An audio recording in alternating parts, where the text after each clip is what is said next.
ایک بات بار بار آپ سے گوش گزار کرتے ہیں ہم اکثر، اس بات سے بے پرواہ ہو جائیے کہ سوشل میڈیا پر اسلام کے خلاف کون کیا کر رہا ہے کون نہیں کر رہا، اور اس بات پر پوری طاقت جھونک دو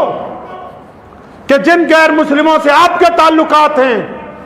جن کے ساتھ آپ کا اٹھنا بیٹھنا ہے، ان کے ساتھ دکھاوے کی نہیں اعلیٰ کردار کی پیشکش کیجئے کہ وہ گواہی دیں اس بات کی کہ عبد الرحمن جھوٹ نہیں بولتا، وہ گواہی دیں اس بات کی کہ محمد شفیع نے کبھی دغا نہیں کیا، وہ گواہی دیں اس بات کی کہ یونس بہت ایماندار ہے۔ جب تک ہم زمینی سطح پر رسول اللہ صلی اللہ علیہ وسلم کی سنتوں کو اپناتے رہیں گے، دنیا کی کوئی طاقت اسلام کو ایک رتی پیچھے نہیں کر سکتی ہے، ایک رتی پیچھے نہیں کر سکتی ہے۔ تو اس بات کو ذہن نشین کر لیجئے کہ صلہ رحمی کا جذبہ رکھنا ہم پر لازم ہے، ضروری ہے۔ کریں گے انشاءاللہ تعالی؟ اپنے گریبان میں جھانکیے اطمینان سے، گھر میں جا کے اکیلے بیٹھ کے بس اتنا ضرور سوچئے ہماری وجہ سے کتنوں کی آنکھوں میں آنسو آئے ہیں آج تک، ہماری وجہ سے کتنوں کا دل دکھا ہے، ہم نے کتنوں کو ٹھوکر ماری ہے۔ آپ کو یاد آ جائے گا، اور یہ دعائیں وہیں پہ رکی ہوئی ہیں۔ جب دعا کرتے ہیں نا ہم، اور آج کل تو لوگ مولویوں کے پاس جاتے ہیں، پیروں کے پاس، ولیوں کے پاس، دعا کر دیجئے حضرت، دعا کر دیجئے حضرت جی تو اللہ کے نیک بندے۔ اب جب دعا کرتے ہیں کہ یا اللہ یہ فلاں بندہ تیرا آیا ہے، اس کے اوپر اپنا کرم فرما، ساتھ ہی میں فرشتے پرچی بیچ میں لگا دیتے ہیں کہ الہی یہ اللہ والے جس کے لیے دعا مانگ رہے ہیں یہ ٹھگ ہے، یہ ماں باپ کا ظالم ہے، یہ بدماش ہے، یہ علماء کو گالیاں دیتا ہے،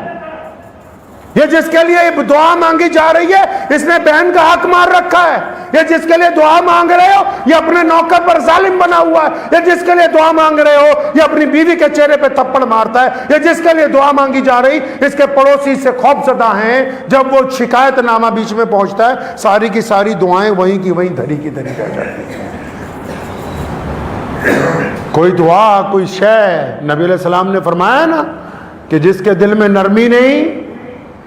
وہ کل دین سے خیر سے خالی ہے۔ نرمی کا ہونا دل میں، اور نرمی وہ، کیونکہ ہم میں خرابی یہ ہے کہ ہمیں دنیا کی تمام خرابیاں دوسروں میں نظر آتی ہیں۔ حیرت کی بات ہے ان لوگوں پر، کوئی بھی ہو سکتا ہے وہ بندہ جو دوسرے کے گناہ پتہ لگنے پر اس طرح ظالم بنتا ہے جیسے خود کبھی کوئی گناہ کیا ہی نہیں اس نے، ایسے گرفت کرنا چاہتا ہے دوسرے کی ذرا سی بات کے اوپر جیسے یہ خود دودھ کا دھلا ہوا ہے، اس نے کچھ کیا ہی نہیں ہے،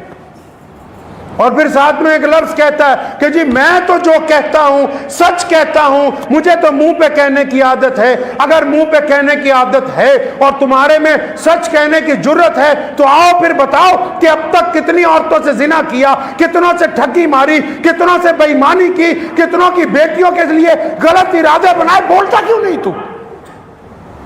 چپ کیوں ہے اگر تجھے شوق ہے سچ کہنے کا کہ جی میں منہ پہ کہتا ہوں، جس کے جو کہنا ہے منہ پہ کہوں گا۔ اگر منہ پہ کہنے کی جرت ہوتی تو اپنے گناہ پہلے یاد آتے، اپنے کارنامے پہلے یاد آتے۔ پتہ لگا تو منہ پر نہیں کہتا، تو دوسروں کی عزت اچھالنا چاہتا ہے، اور جس کے بارے میں میرے پیارے نبی علیہ السلام نے فرمایا کہ جس نے آج کسی کا عیب چھپا لیا اللہ قیامت کے دن اس کا عیب چھپا دیں گے۔ جس نے آج کسی کا عیب چھپا دیا، جو آج مزے لے لے کے بتاتا رہا،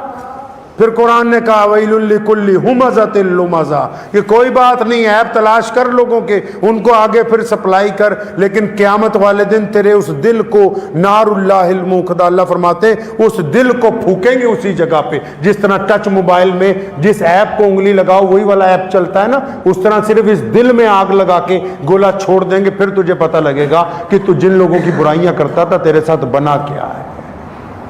تو دعا کیجئے اللہ کریم مجھے بھی آپ سب کو ان باتوں پر عمل کرنے کی توفیق عطا فرمائے، اور وہ تمام لوگ جو ظلم کا شکار ہیں، جو مظلوم ہیں، ان کے حق میں جن لوگوں کی بولنے کی ذمہ داری بنتی ہے، جن کو اقتدار کی کرسیوں پر بٹھایا گیا ہے،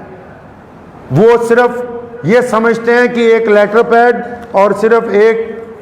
ٹویٹ کر کے ہم نے اپنا حق ادا کر